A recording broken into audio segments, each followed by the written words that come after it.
We gave it everything we had, and then some. Absolutely. Ron, left it out there. Are you gonna win the Derby? I don't know, but you gave me a shot. Thank you.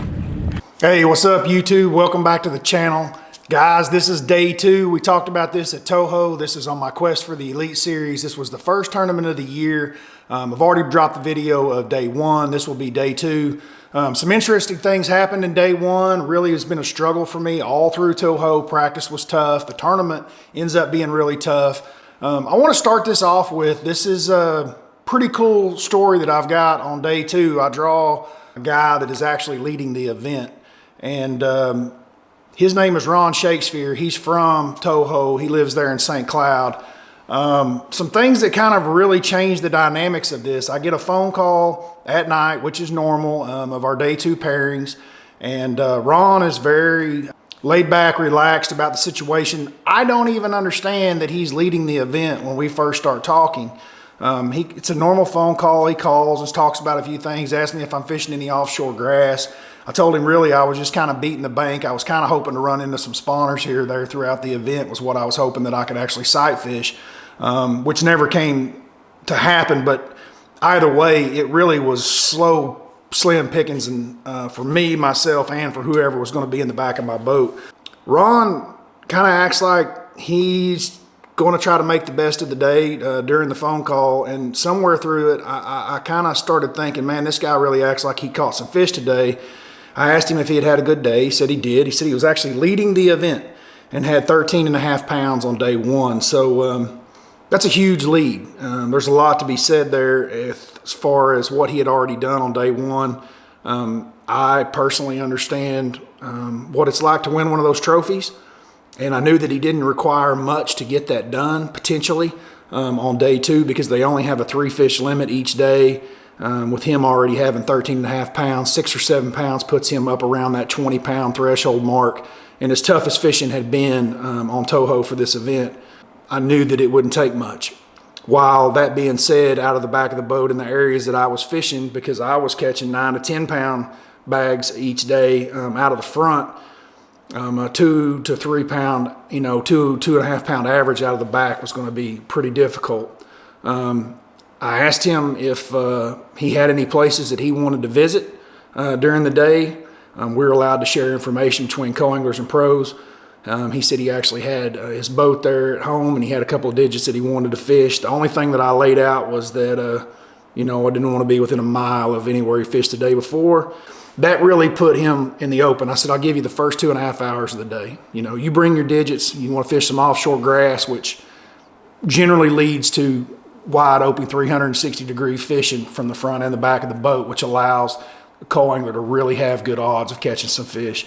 So he was able to bring some stuff into the table, and I was willing to give him a shot in the morning. I sure didn't want to bury him on the bank, and Ron took advantage of it.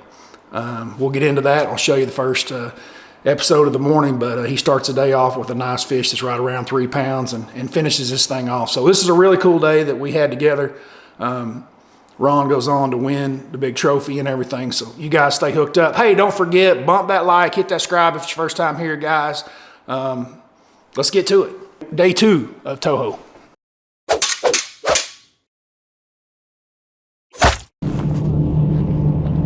Which one we going to first? The one down by Whaley's. The very first one I put in. How much you think you got to have to win?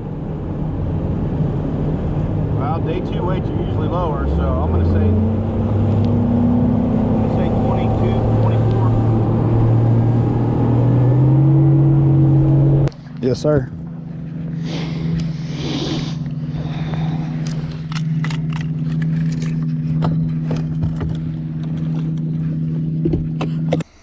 All right, guys. So this is the start of the morning to kind of fill you in. If you don't know what I mean by 360 degrees and it being more conducive as a co-angler, if you've watched my last video that I just dropped about day 1, you can really tell that I spent a lot of time way up on the bank, and still Florida's 360.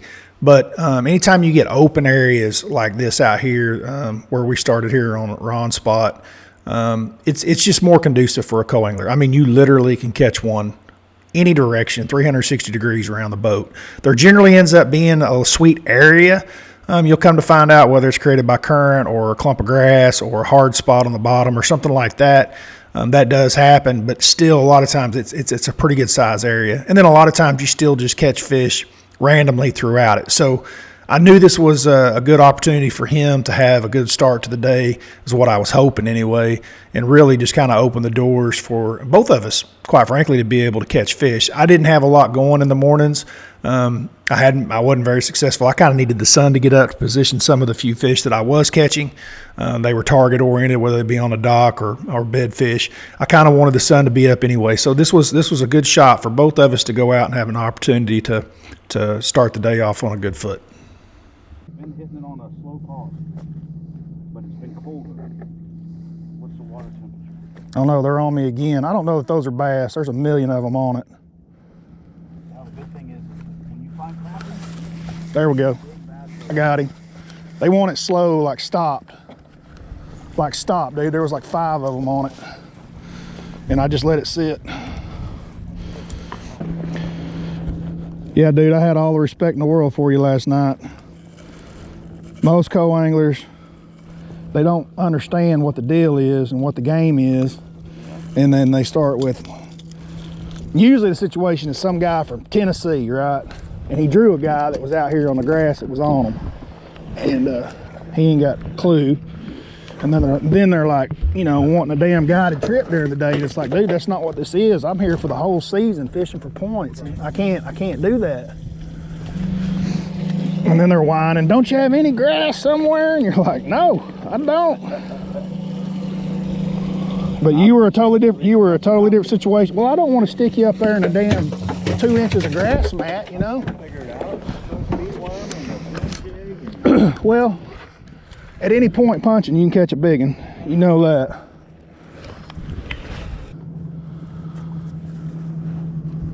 Oh, she's a good one.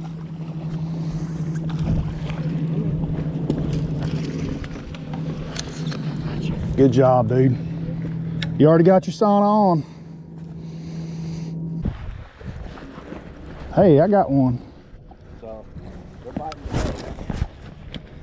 Got a pretty good one. Nice. You tell? No. Oh, I'm not through my line guide. See, when you get old, you don't run your line through your line guide anymore. How old are you? 47. Yeah, I'm 50. He ain't that big. That figures.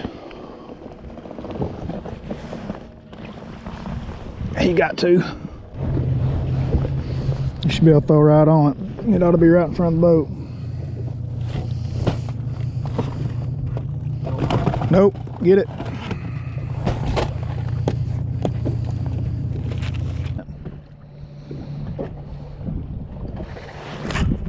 Got it. Hell yeah. Throw up there, dude.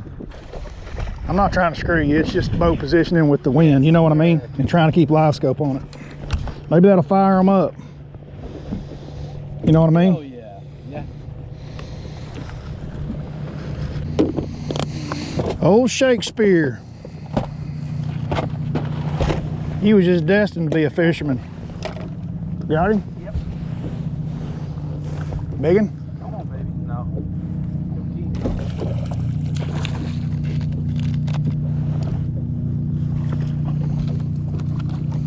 Good job, man. Is that number 3? Yep. That in itself gives you a fighting chance. How big was that first one? It was close to 3, wasn't it? Yeah. And you got that's a solid fish. That's close to a 2-pounder. And the other one's a small one. A little bit smaller than this one. So let's say that you got 5, 6. You have a fighting chance right now. Right? Not that you won or nothing like that, but you got a fighting chance. Oh, we each got 3 fish. Do I have 3? You have 3? I think you have 3 or 4. I think I have 3. That's fry right there. See all that fry? That's from my bedding. And I got him. Better right underneath the fry. Get in here. That's why I sight fish. That and you catch giants. That's the fry garter. That was stupid, wasn't it? Yeah. There's fry right there. There's going to be a fish on there. Yep. That's how it works. There's somebody protecting it. I mean, when you're after keepers, you're after keepers.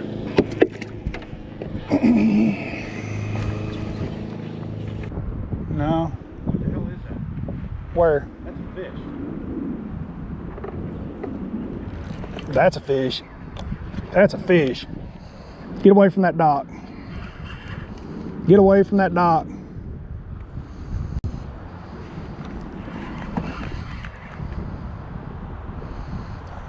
Stay hooked up. I need you.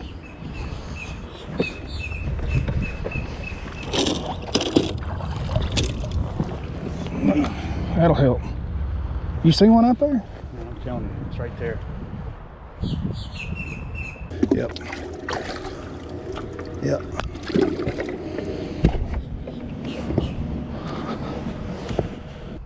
Logical.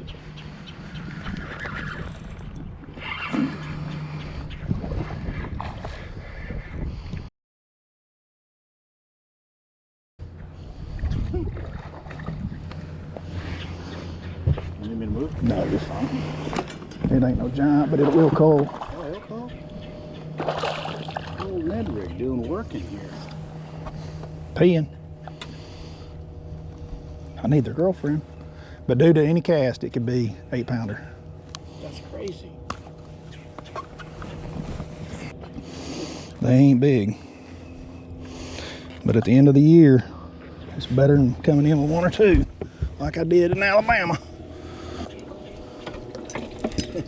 It didn't look like it was that much difference.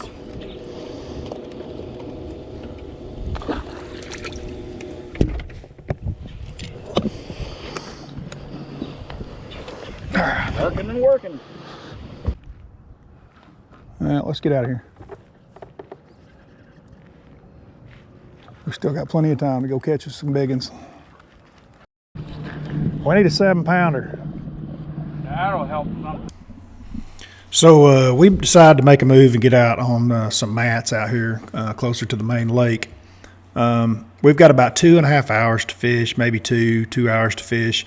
And Ron and I just both got a limit.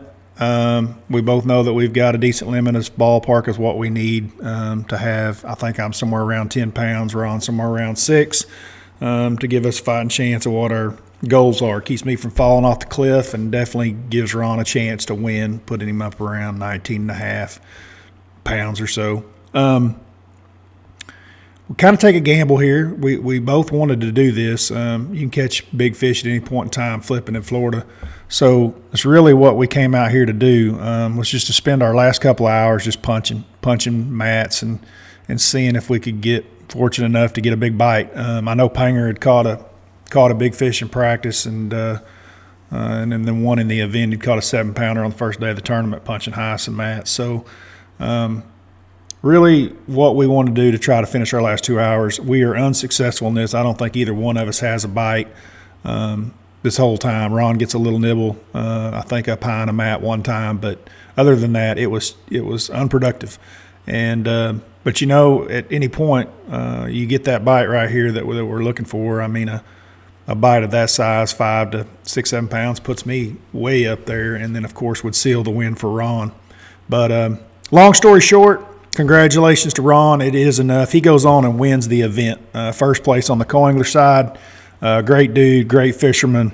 All the respect in the world for him. And his team partner actually finishes second. You guys, I'll show you a picture at the end. Both are trophies he sent to me once we got home. But you know, it's obvious that those guys have spent a lot of time there on Toho chain and are really good fishermen there, man. And I really enjoyed the day with him.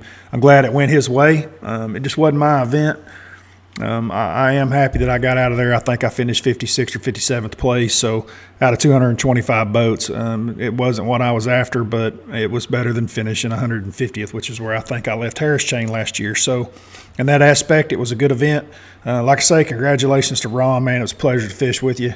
All right, guys. So if there's anything in bait, tackle, like I say, I usually leave the links in the comments below. If you guys want to go down and look at those, you're more than welcome to. I should have it all in there. Until next time, guys, that's it. We're out of here.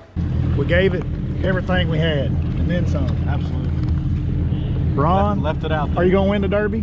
I don't know, but you gave me a shot. Thank you. I don't know if he's going to win either. He's got some weight, but man, we'll have to see what happens. He had a good lead. We'll have to see. All right, Ron. St. Cloud, Florida. Come on. Your day #1 leader on the coangler side coming up to the stage. Come on. He's only fallen to second place. 3 more in the bag. He only needs 10 ounces to take over the lead. He had 13.8 on day #1, looking for at least 10 ounces. 6 pounds and 2 ounces. Back into first place with 19 pounds and 10 ounces for his 2-day total. And that total weight could be worth $24,000. How does that sound? Good job, Ron. Woo! Ron Shakespeare out of St. Cloud, Florida.